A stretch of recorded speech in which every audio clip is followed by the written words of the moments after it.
अभिनंदन करता हूं।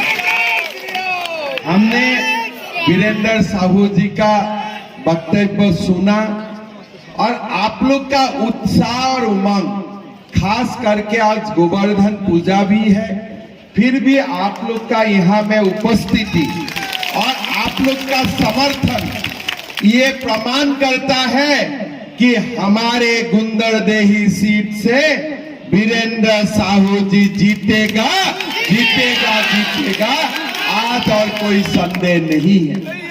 भाइयों और बहनों, दिन में अभी तक मैं 2 सभा किया हूं और छत्तीसगढ़ में मुझको कम से कम 20 से ज्यादा सभा करने का मौका मिला।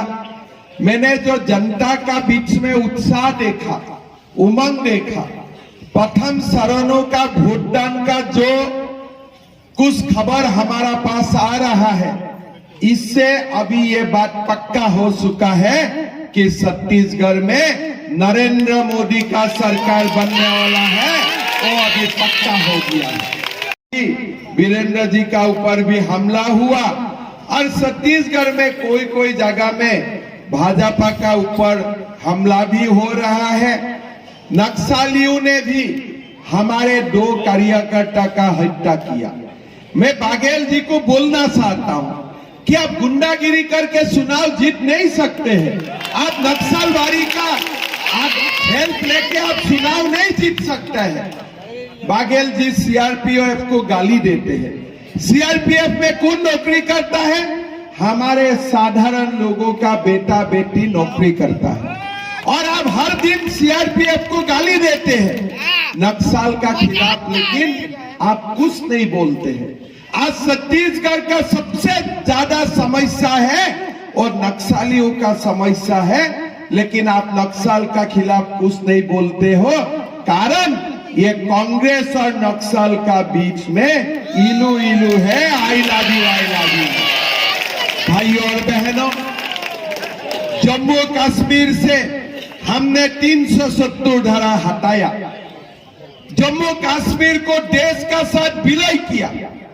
आज वही गृह मंत्री अमित शाह जी बोल के गया है छत्तीसगढ़ का धरा से कि अगर बीजेपी का सरकार आते हैं तो 5 साल में हम छत्तीसगढ़ में नक्सलवादियों को खत्म कर देगा। ये बीजेपी का वादा है। चुनाव आए हैं, भूपेश बाघेल जी घूम रहा है। बाघेल जी 2.5 साल का सीएम था, फिर 2.5 साल का उनको एक्सटेंशन मिल गया। हमने पूछा आपको कैसे एक्सटेंशन मिल गया? वो बोलते नहीं है, लेकिन अभी शीश खोल के सामने आ रहा है कि महादेव ऐप का पैसा दिल्ली तक पहुंच गया, इसीलिए उनको 2.5 साल का एक्सटेंशन मिला। मैंने तो बाघेल जी को बोल रहा था, भाई ऐप बनाना ही था, जनता को लूटना ही था। ऐप का नाम भूपेश बाघेल आप ऐप दे देते थे, या अगर आपका उसमें कुछ गड़बड़ी है तो हिमंत नाम ही दे दीजिए, मेरा ही नाम दे दो ऐप का। लेकिन आपने महादेव का नाम क्यों दिया? ये तो बहुत पाप किया आपने। कोई हिंदू भगवान का नाम से पैसा लूटता है क्या? महादेव का नाम में पैसा लूटता है क्या? तो इसीलिए मैं बोल रहा हूं भाइयों और बहनों, चुनाव का समय तो जनता हिसाब लेगा, चुनाव का बाद स्वयं महादेव भूपेश बाघेल जी का हिसाब लेगा, ये बात पक्का है। भाइयों और बहनों, में लूटो और बाबर का नाम में मस्जिद बनाओ। आज कांग्रेस का 75 साल सरकार चला, जवाहरलाल नेहरू प्रधानमंत्री बना, इंदिरा गांधी प्रधानमंत्री बना, राजीव गांधी प्रधानमंत्री बना। बाबरी मस्जिद का जगह में राम मंदिर बनाने का किसी ने हिम्मत नहीं किया, इसलिए बाबर और औरंगजेब नाराज हो जाएगा। भाइयों और बहनों, आज गोवर्धन पूजा का त्योहार है। मैं आप लोगों को पूछना चाहता हूं, अगर नरेंद्र मोदी नहीं होते थे, क्या ये देश में रामलाला का मंदिर बनते थे? रामलाला का मंदिर बनते थे? आज आप देखिए भूपेश बघेल जी राम राम बोलते हैं, लेकिन 3 साल हो गया सुप्रीम कोर्ट का जजमेंट निकालना। कभी रामलाला का दर्शन के लिए भूपेश बघेल गया है? कभी राहुल गांधी किया है? कभी सोनिया गांधी किए हैं? हर मंदिर में जाते हैं, लेकिन रामलाला का मंदिर नहीं जाते हैं। इसलिए रामलाला का मंदिर जाने से बाबर और औरंगजेब नाराज हो जाएगा, इसलिए रामलाला का मंदिर नहीं जाते। आज छत्तीसगढ़ में धर्मांतरण का बाजार खुल चुका है। कोई भी आए हमारे आदिवासी लोगों को धर्मांतर करे, रोहिंग्या आने का रास्ता खुल गया। आज छत्तीसगढ़ में आप देख सकता है कैसे कैसे रोहिंग्या का भी आज छत्तीसगढ़ में आगमन हुआ। थोड़ा दिन पहले मैं छत्तीसगढ़ में आया था, कवर्धा गया था। कवर्धा में मैं जो चुनाव वक्तव्य रखा, 2 शब्द अकबर जी का खिलाफ में भी रख दिया। मैं गुवाहाटी गया, फिर मुझको नोटिस मिला, कांग्रेस ने मेरा ऊपर इलेक्शन कमीशन में कंप्लेंट दिया है, आप अकबर का खिलाफ क्यों बोला? मैंने कमीशन को जवाब दिया कि मैं जब तक जिंदा रहूंगा बाबर औरंगजेब का खिलाफ बोलते रहूंगा, हमें कोई माना नहीं कर सकता। भाई और बहनों, पास एक फाइल आया कि मद्रासा टीचर्स का सैलरी देना है। मैं बोला ये कौन सा दुकान है? बोला ये मद्रासा है। बोला मद्रासा से क्या होता है? बोला मुल्ला होता है। अरे हमारे तुम्हारे पैसा मुल्ला बनाने के लिए खर्चा करेगा क्या? मुल्ला बनाने का हमने ठेका लेके रखा हो क्या? मैंने अधिकारी को बोला भाई ये मद्रासा बंद करो। बोले हल्ला हो जाएगा। बोलो तब मजा आएगा जब हल्ला होगा, अभी तो मद्रासा बंद करो। मद्रासा बंद हो गया, हल्ला करने का हिम्मत नहीं हुआ। ये अधिकारी लोग बोलता था कि अगर रामलाला का मंदिर होगा हल्ला हो जाएगा, कुछ हल्ला नहीं हुआ। 370 धारा हटाएगा तब हल्ला होगा, कुछ हल्ला नहीं हुआ। जब सनातन जगते हैं बाकी सब लोग अपने आप भाग जाते हैं। ये देश का, यही देश का शिक्षा है, ये देश का हमारा संस्कृति। भाई और बहनों, यही सनातन भारतीय संस्कृति को हमें परम वैभव तक लेके जाना है। हमें महादेव का नाम में धंधा करना नहीं, हमें महादेव को पूजा करना है, हमें महादेव को पूजा करना है, ये हमारा शिक्षा है।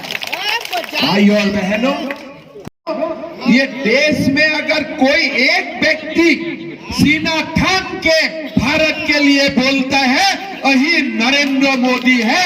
ये देश का सब जानते हैं। अमेरिका का संसद खड़ा होके मोदी जी का अभिनंदन करता है।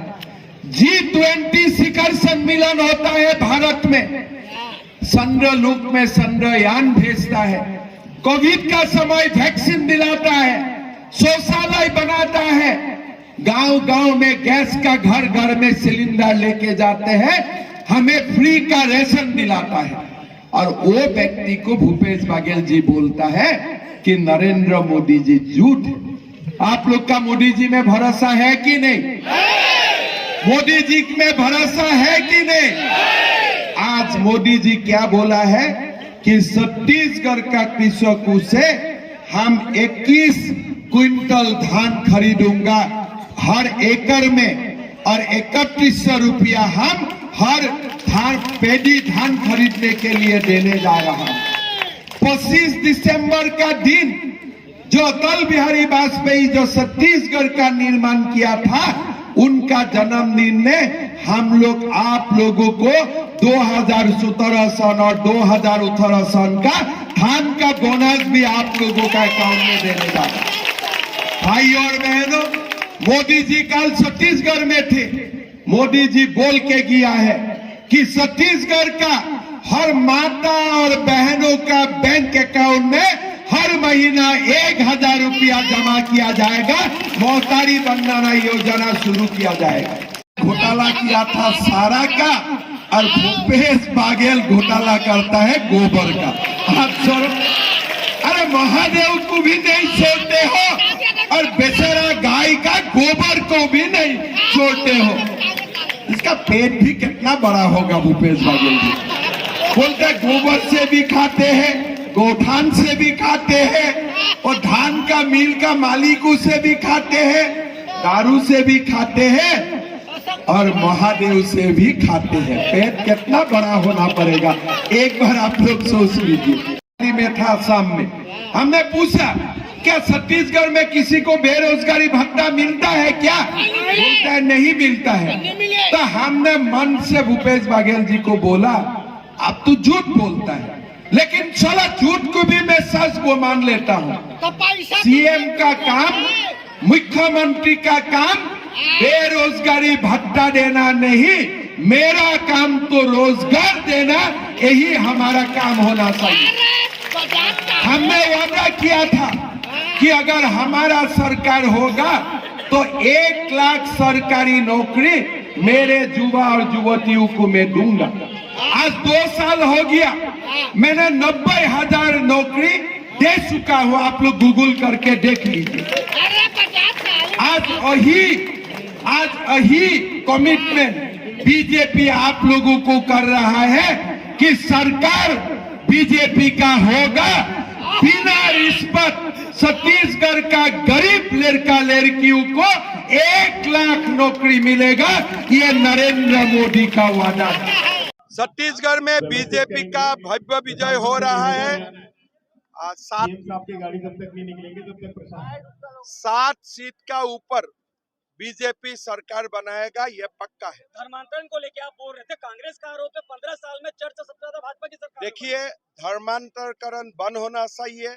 मोदी जी का साथ आप कोऑपरेशन कीजिए और आप आर्गुमेंट मत कीजिए। धर्मांतरण बंद करने के लिए काम कीजिए। ये कोई पॉलिटिकल मुद्दा नहीं है, ये सामाजिक मुद्दा है। हर हिंदू का ये जिम्मेदारी है। 15 साल की गवर्नमेंट में आज भी मोदी की गारंटी, मोदी का गारंटी देश में और 100 साल चलेगा। छत्तीसगढ़ में भाजपा के नेता का मोदी जी का गारंटी, नरेंद्र मोदी से ऊपर नेता आपको चाहिए, और नरेंद्र मोदी जी का गारंटी 100 साल देश और विश्वास करेगा, चलते रहेगा। मोदी जी का गारंटी। भाजपा की सरकार रही, आपने कहा 5 साल में नक्सलवाद खत्म कर देंगे, 15 साल में नक्सलवाद क्यों खत्म नहीं हो पाया? 370 धारा आप चला गया ना, 7 में नक्सल भी जाएगा।